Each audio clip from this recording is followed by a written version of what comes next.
Hi, I'm Mary, and this is another magical math moment. This video is going to explore reciprocal and Pythagorean trig identities. So this is going to talk a little bit about where these things come from. I think that we as teachers sometimes are really just guilty of giving you all the formulas and saying accept it as truth. So I wanted to show you where these things come from before we start getting into proving identities and verifying that they're true. So previously in Precal now, you know that sine and cosecant are reciprocals. But do you know why that's true? Let's talk about it. If we have a triangle that's got legs 3, 4 and a hypotenuse of 5, that's one of our Pythagorean triples that you're going to see a lot. Not to scale, by the way, it's early. So if we're going to look at the sine of theta, we know that that's opposite leg over hypotenuse, 4 over 5. And then you all have learned that cosecant is going to be the reciprocal, right? But you're probably thinking, wait, where did that come from? So sine and cosecant are multiplicative inverses of each other, which is another way to really say reciprocal. So to figure out the value of that inverse, or in this case reciprocal, you're going to take the sine value and put it under 1. So 1 divided by 4/5 is going to be the same as 1 times the reciprocal 5/4. So 5/4 is here, ta-da-ta-da. That's where that comes from. Now, if you look at this relationship, what did we just do? We put the sine value under 1, and that's equal to cosecant. So that's where that identity comes from. Pretty neat, right? Similarly, we can say that sine is 1 over cosecant. Neat, right? You've also learned that cosine and secant are reciprocals. So we can write those identities as cosine is equal to 1 over secant, and then secant is going to be equal to 1 over cosine. And then the last one, tangent. Its reciprocal is cotan, so that's 1 over cotan. And cotan then is going to be 1 over tan. So that's where all of these come from. Neat, right? Okay, so those are the reciprocals. You should know those, you're going to be using them a lot.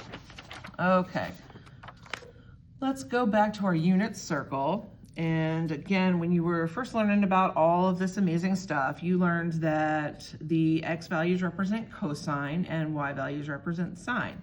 So if you were just going to use Pythagorean theorem to figure out what's going on here, you would say x squared plus y squared is 1. And then you can sub in what you know about cosine and sine.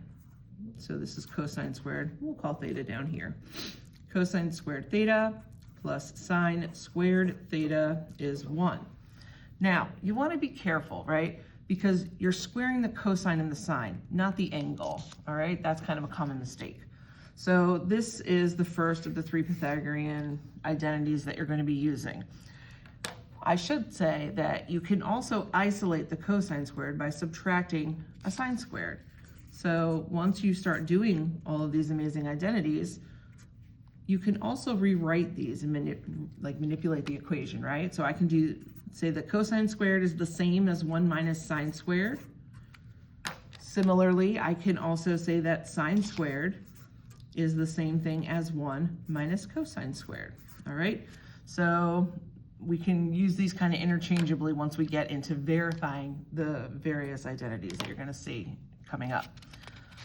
There's 2 other Pythagorean identities. I want to show you where they come from. So here's cosine squared plus sine squared is 1. Now, if I divide everything by cosine squared, let's see what happens. Sorry, it takes a while to write this. Okay, so cosine squared over cosine squared is going to give us a value of 1. Hopefully you remember that sine over cosine is tan. Therefore, sine squared over cosine squared is going to give us tan squared. Use what you know about the reciprocals that we just talked about. 1 over cosine is the same as secant squared. So there's another identity for you. Okay, similar to what we were just talking about in the other one, I can isolate the tan squared by saying that secant squared minus 1 is equal to that. It's the same thing. So you can use those values to use interchangeably and when you're verifying these identities.